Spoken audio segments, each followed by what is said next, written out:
цасан ширхэг зөөлөн бударсан өвлийн өдрүүд үргэлжилсээр Санта өвөө маань бэлгээ тараахаар ирж явна гинэ хүүхдүүдээ.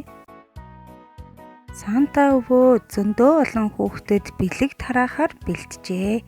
Бэлэг тус бүр дээрээ хүүхдүүдийн нэрийг бичиж тэмдэглэлээ. Бүх бэлгээ бэлдэж дуусаад Санта өвөө цаа буугаа чархандаа хөллөн баяр хөөртэйгээр замдаа гарлаа.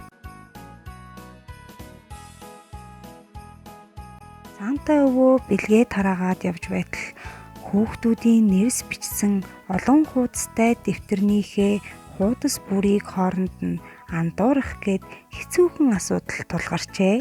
Санта өвөө үүнээс болоод хэн нэгэн хүүхэд нь бэлэггүй хоцорчих үедээ хэмээн ихэд төвшин суутал Элса хүнж хурж ирээд ийхүү хэллээ. Өвөө, та битгий санаа зовоо. Бид одоохон танд туслана.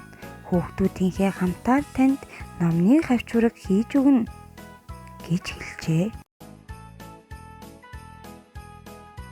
Номын хавчураг гэдэг нь олон хуудастай ном болон дэвтрийн хуудас завсар хавчуулан тэмдэглэсэн зүйлийг хэлнэ.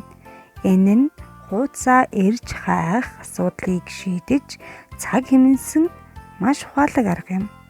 Номын хавчураг нь олон янзын хэлбэр загвартайгаас гадна янз бүрийн материалаар хийгдсэн байдаг.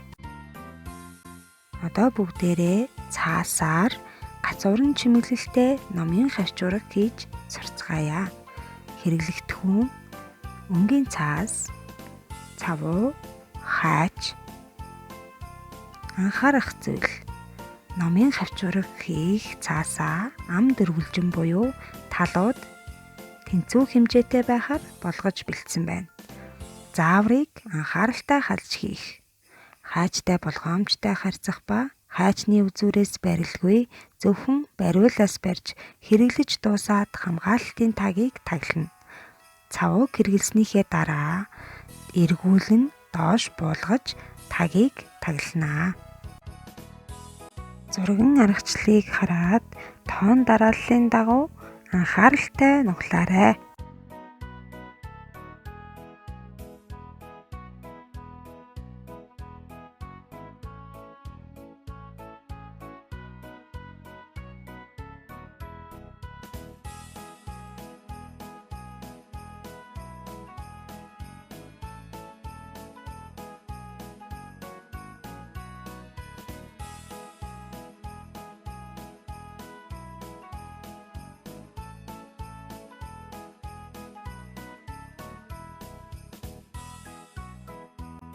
Ингээд гацууран чимэглэлтэй номын хавчураг маань бэлэн боллоо. Сонирхолтой бөгөөд маш зөв аргыг зааж өгсөн Элса хүнжтэй маш ихээр баярлалаа хэмээн Санта өвөө маань бэлгээ тараахаар замдаа гарлаа.